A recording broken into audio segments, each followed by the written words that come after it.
Ito ay araw ng Wednesday at natuloy din nga akong pumunta sa Lipa kasi ako'y umattend ng novena sa Ina ng Laging Saklolo at saka Mass. After ng Mass at novena ay bumili ako ng mga frozen na para sa tindahan. Dito ako laging namimili kasi factory price sila. Medyo mababa kaysa sa palengke.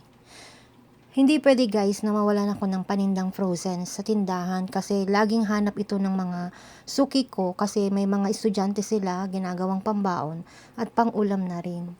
Kaya pag nauubos na yung iba kong items, hindi pwedeng hindi ako mamimili nito.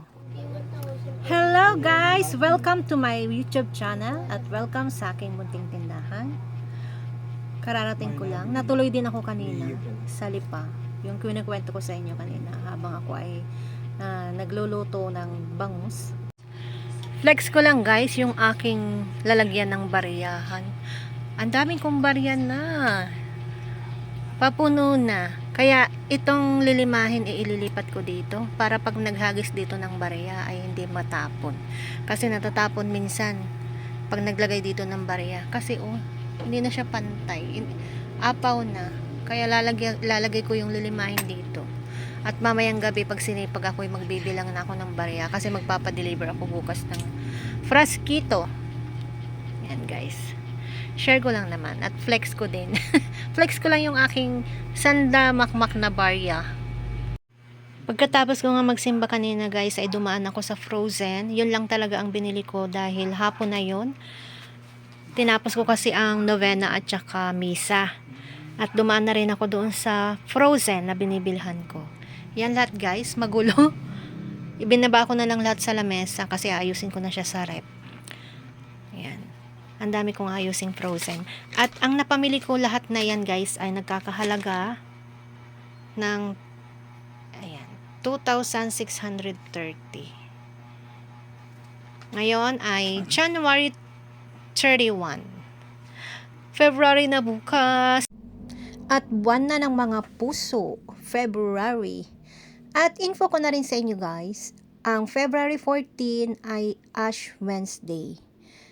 Sumabay siya sa Valentine's Day mismo, Ash Wednesday. Kaya sabi nga ni Father kanina, bawal daw gumawa ng masama dahil Ash Wednesday. Charot. Pakita ko sa inyo guys yung aking naayos na frozen. Yan. Punong-puno na naman ang aking frozen. Yan, hanggang baba. Hindi na naman ako makakagawa ng yelo. Konti lang. Ayun. Kasi, sikip. Napakarami kong nabiling frozen ngayon. Yan. Yan. Okay na naman ang aking frozen. Pag may naghanap, ay meron na naman tayong ibibigay guys. Lalo na ngayon, start na ulit ang classes. Marami na namang magbibilihan ng mga pambaon. Ito guys, ilang araw nawala ako nito. Ngayon lang ulit ako nagkaroon. Slice. Dila-dila. Ayan.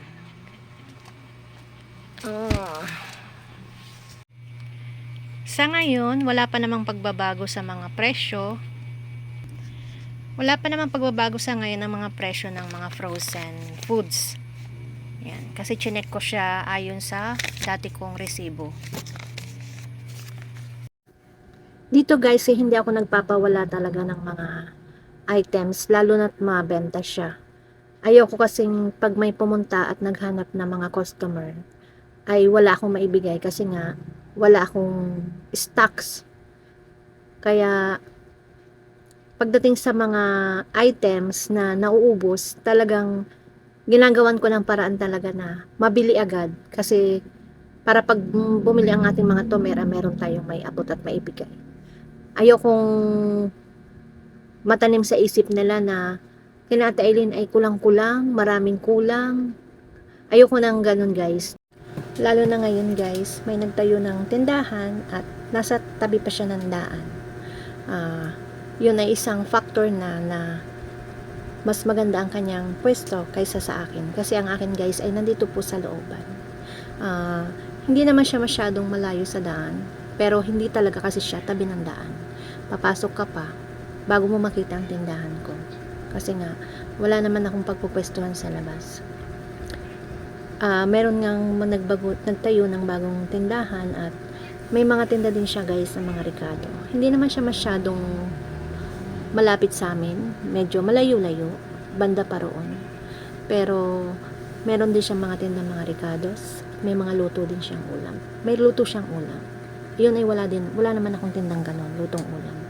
Medyo madami-dami din ang kanyang tinda at nakikita ko tuwing dadaan ako doon kasi nga daan nga ang kanila pag sasakay ako ng jeep papuntang Lipa o paparoon sa bayan ay nadadaanan ko, napapasilip ako guys. Sa totoo lang guys, pag ganyang may mga nagbubukas na tindahan, huwag na tayong magpaka-plastic guys. Syempre na titrigger tayo kasi meron namang bago tayong kalaban. Hindi naman, alam ko guys na lahat naman tayo ay may karapatan at kailangan ding maghanap buhay ng iba, hindi lang tayo. Pero, wag na tayong magpaka-plastic guys.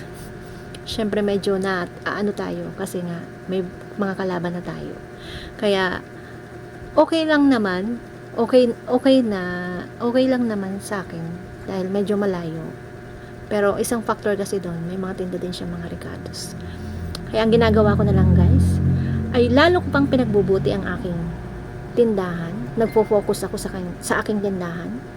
At lalo ko pang ginagawang kaya-aya ang aking mga paninda. Lalong-lalo na yung nandun sa labas. Nandun sa labas. Para pagbungad pa lang ng aking mga tomer, ay kita na nilang maganda ang aking ayos. Yun ang isa sa aking mga ginagawa. At hindi ko pinapabayaan na maubusan ako ng mga stocks. Pag ang items ko ay kakaunti na, ay nag-order na agad ako. At hanggat may benta ako guys, talagang patuloy ang aking pag-order, pamimili. Hindi ko pinapabayaang nasa wallet lang ang aking pera. Ibinibili ko ulit ng panibagong paninda para dagdag lang ng dagdag ang ating mga paninda. Pag marami tayong paninda kasi, dumadami din syempre ang ating benta. At lumalaki din ang ating tubo. 'Di ba mga kasari, guys? So, yun na lang aking ginagawa guys. Lalo ko pang pinagbubuti at nagpo-focus ako sa aking tindahan. Lalo ko pang ginagalingan, lalo ko pang sinisipagan ang aking ginagawa.